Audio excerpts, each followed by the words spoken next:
এই সিআর চট্টগ্রাম এটা কারো বাপের না, এই সিআর চট্টগ্রাম এটা আমাদের লাগবে। পাহাড় থেকে সেনা শাসন তুলে নিতে হবে। এই বাঙালিরা আমাদের পাহাড়ি মেয়েদেরকে দেখলে বলে মাল। বাঙালিদেরকে বলছি, বাঙালিরা অতিলম্বে পাহাড়িদের সাথে চুক্তিতে আসতে হবে এই পাহাড় নিয়ে।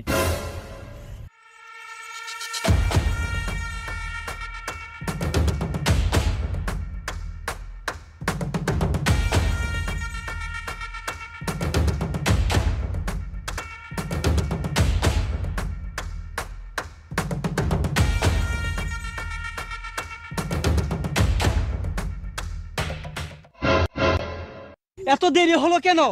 আর অস্ত্রের চালান কি পেয়েছিস? হ্যাঁ মোদিজি, পেয়েছি। অস্ত্র পেয়েই পাহাড়ে প্রশিক্ষণ শুরু করে দিয়েছি। এখনই সময় তোদেরকে বাংলাদেশ থেকে চট্টগ্রামটা আলাদা করা।